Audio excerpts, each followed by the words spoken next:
Hello there, it's Mrs. Durst, and today we're going to finally put our vase on our backdrop.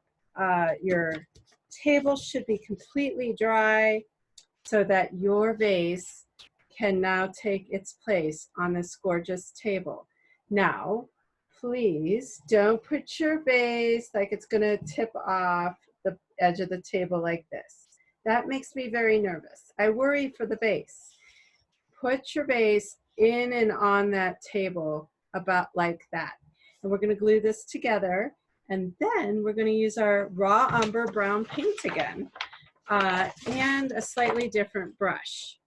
Okay, so I'm going to turn my camera around so that you can see what I am doing. There we go. All right, so here's our beautiful table, and here's our vase. And we're going to use a glue stick, not to glue it like that. That makes Mrs. Durst nervous. That vase is going to fall off the table. So please bring that vase down to about 2 or 3 fingers from the bottom, just so it's like right in the edge of this bottom is right in the middle of your table, okay? And make sure it's straight this way. You don't want it to look kind of like, oopsie, something bad happened. You want it to be nice and straight, okay? When you kind of have the feel, we will use our handy dandy glue stick on the back. And we want a nice, ooh, that just came right out of there. Oh boy. This glue stick has lasted forever. I was wondering about it, and there it went. Just had enough. All right, so we just get our glue stick on there really good. And then we position this back on here right where we wanted it. Center. Oh, got a little glue on my, there we go. Center and right in the center of the table this way as well, not on any edges. And then we give it a good rubbing in so that all that glue creates a mechanical retention as well as an adhesive retention. All right. Oh, this is looking great. All right, so raw umber right here, front and center. We're going to use a little bit of him. Well, actually, we're going to use quite a bit. But first, we're going to take our pencil. And because I have a rather wide orifice here, I'm going to do 5 stalks for cherry blossoms. If you have a very small orifice, I would suggest using 3. 3 and 5 are very pleasing to our eyes.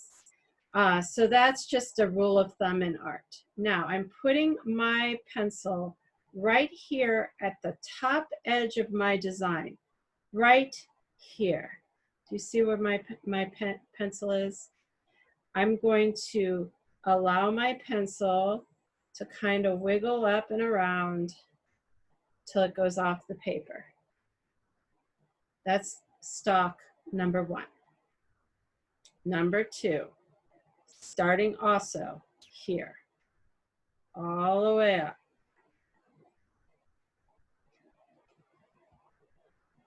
The wigglier, sometimes the better. All right, I'm going to start right here again.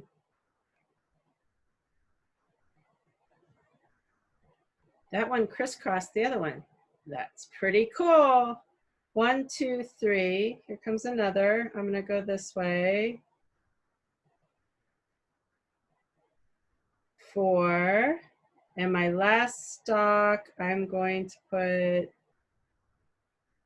let's see, I'll put it right here. They're going to be in the center.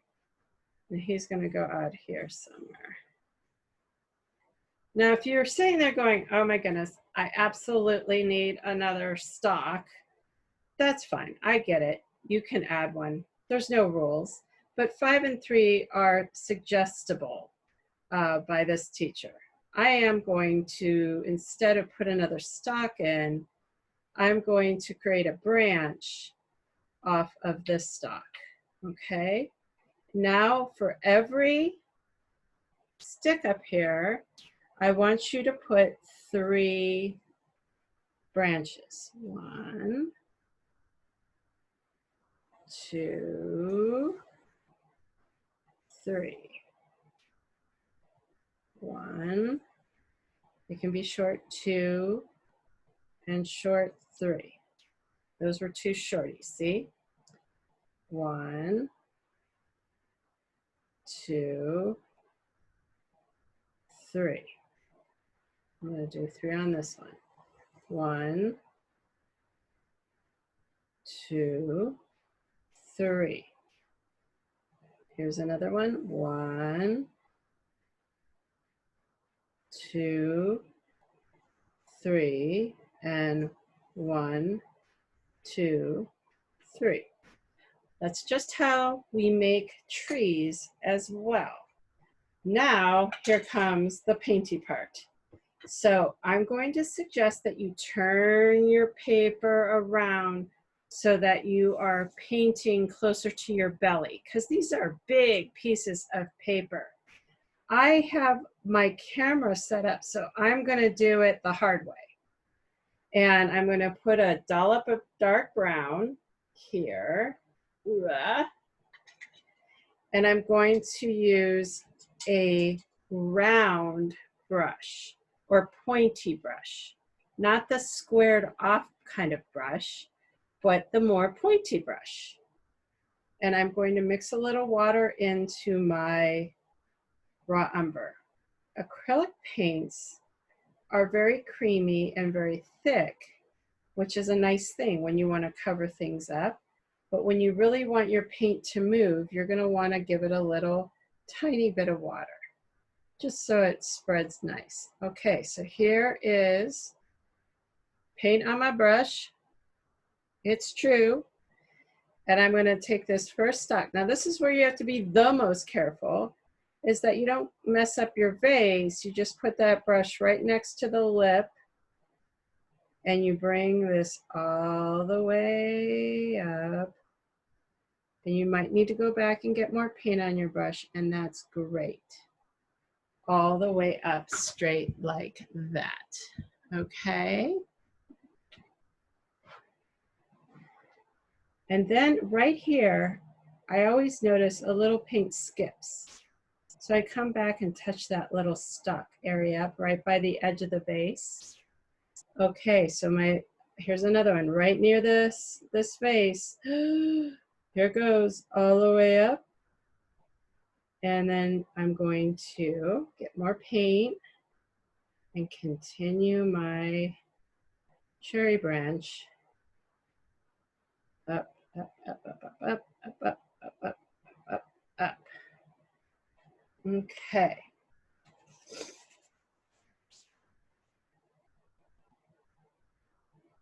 Got a little bit of raw umber on my picture, but that's okay.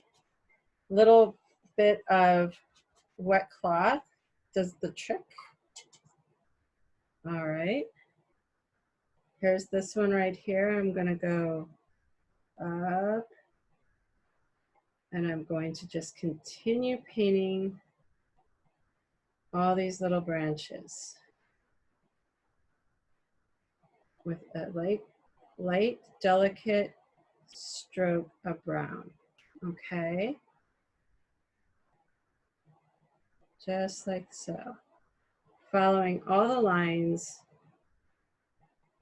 and making sure I do a nice solid line for the most part.